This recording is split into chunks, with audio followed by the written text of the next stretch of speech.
She's a writer, and she's a communicator, and she also has a new passion, and that's caring for grandchildren. So let's together welcome Shirley Showalter, or let's make it Shirley Hershey Brubaker Showalter. We gotta get this straight.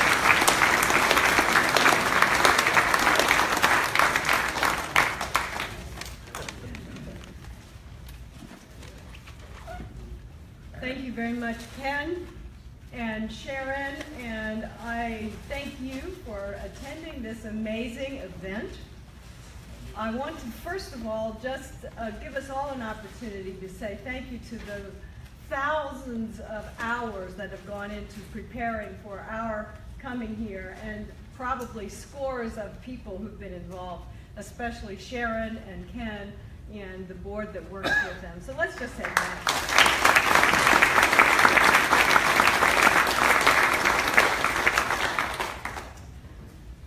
Now, the real challenge is, can she use the technology? Go down to the P.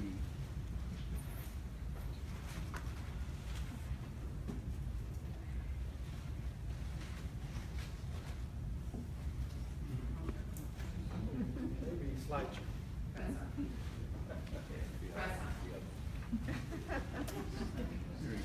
Other people know how to do this.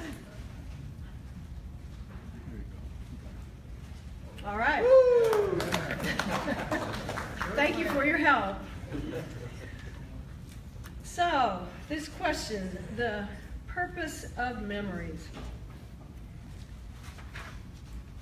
How many of you recognize this scene?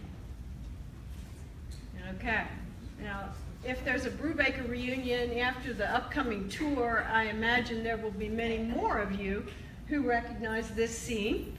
It comes from Zurich, Switzerland, and it is a scene of many pilgrimages back to the motherland, and it's going to be important to the stories I have to tell this evening. So it begins with a bridge and a river. According to the Brubaker family website, the surname Brubaker first appeared in Fluntern near Zurich, Switzerland in 1580, a wild mountain brook into Lake Zurich. It was said that a bridge was constructed over the brook, and it was named Brubach, meaning bridge brook, and people from this place were called Brubachers, eventually Brubakers.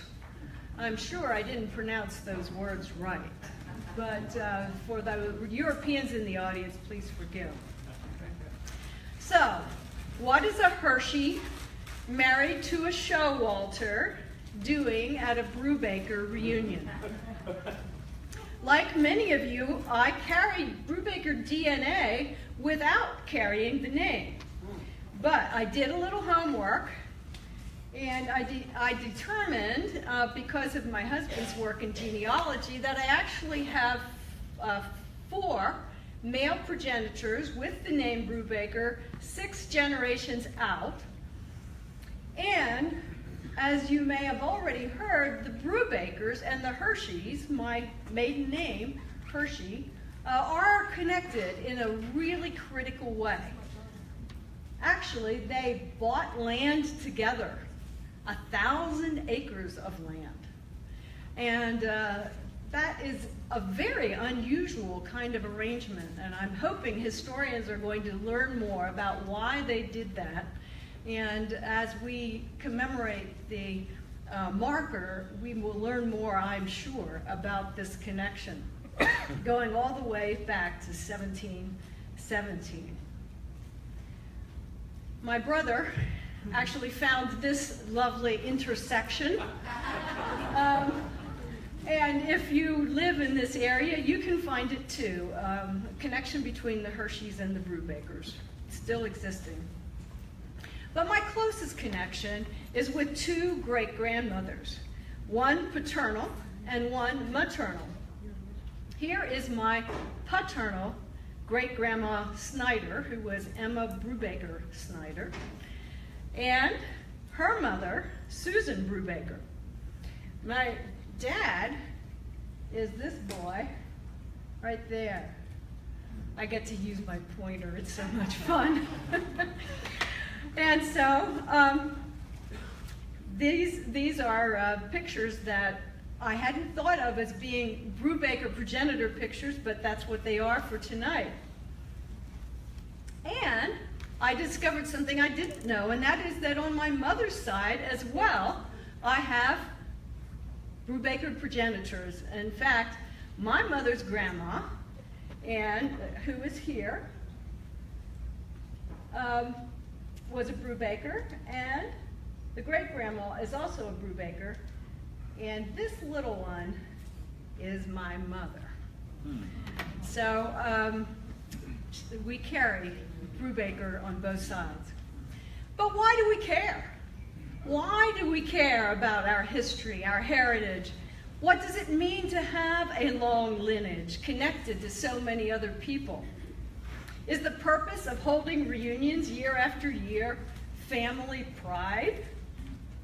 Now, we are justifiably proud of the many Brubaker notables you can read about on the website and meet right here at the reunion. From Hans Brubaker, the original immigrant, a leader in 1717, to many contemporary Brubaker leaders in religion, politics, business, medicine, engineering, culture, sports. Family pride is good. It grounds us. It gives us roots. It gets us out the door as teenagers with this admonition ringing in our ears. Remember who you are and where you came from. Some of you have heard that before. There is a little danger in this pride, however. If it just focuses on us and on our DNA, if it becomes smug, static, or if it denies the failings of our family, it can even be dangerous. I came up against the dilemma of family pride when I wrote this book. Since I'm doing a workshop here with Sharon Brubaker tomorrow and Saturday, I'll not say much more about writing, now at least, but I will say that the 3-year process of writing, editing, publishing, and touring with this book made me think a lot about the purpose of memories. How do we honor the best of who we are without denying the worst? In my memoir, I explore some of the puzzles of my own childhood.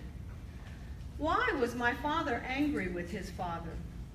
That nice old man who handed out candy to the children in church.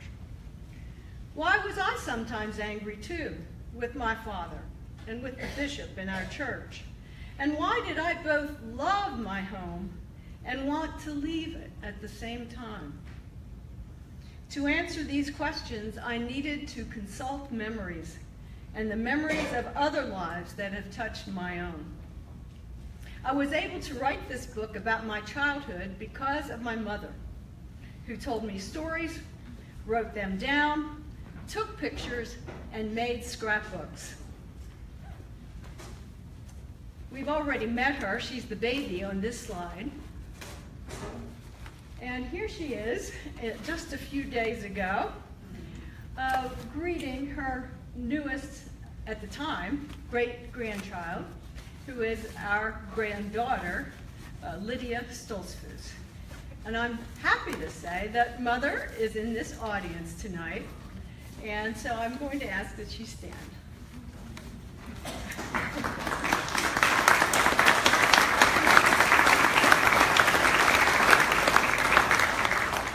She's the purpose of my memories.